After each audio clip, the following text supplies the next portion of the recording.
Welcome to सिक्सासिटु app. दा नायदो नोंथांमोना सिक्सासिटु एपआव माबोरै लिभ लानो हायो, बन्द लानो हायो बेखौ आं नोंथांमोननो फारि फारि दिन्थिलांनोसै। बेनि थाखाय नोंथांमोना इन्टारनेट कानेक्सन नङाबा हटस्पट लानांगोन। दा बेयाव लिभआव थांनानै अके सेरदो।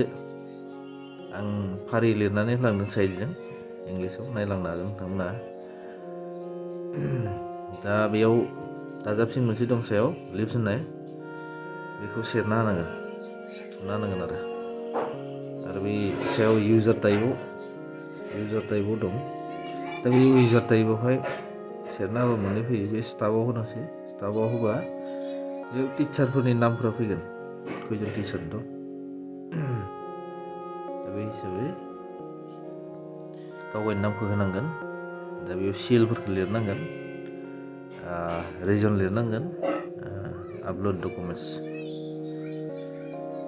दा आपल'ड डकुमेन्टसा जागोन नोंना एप्लिकेसन गांसे लिरनांगोन। लिरनानै बेयाव सिल आरो सिगनेचार लानांगोन, हेडनि बा प्रेसिडेन्टनि। लानानै बे आपल'ड खालामना होनांगोन। डेटफोरखौ मोजाङै होनांगोन। डेटआबो दंखायो, बेहाय केलेन्डार दं। दा बे केलेन्डाराव थांनानै राइट साइडजों मोनसे केलेन्डार साइजनि मोनसे बटन दं, बेयाव सेरनानै होनांगोन। अब्लाना नोंथांमोना नुनो मोनगोन डेटफोरखौहाय। दा बेबायदि आरामसे खालाम, लासै लासै खालाम, बारा गोबाव लाया। दसेल'सो सम नोंथांमोननि लिभआ माने एप्रुभ जालांगोन।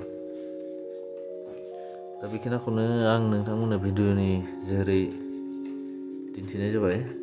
दा आं बेयाव ब्लार खालामनाय जादों जोंनि टिचारफोरनि आंनि नामफोरा दं। दा बेफोरखौ आं नोंथांमोननो दिन्थिनो नागिराखै।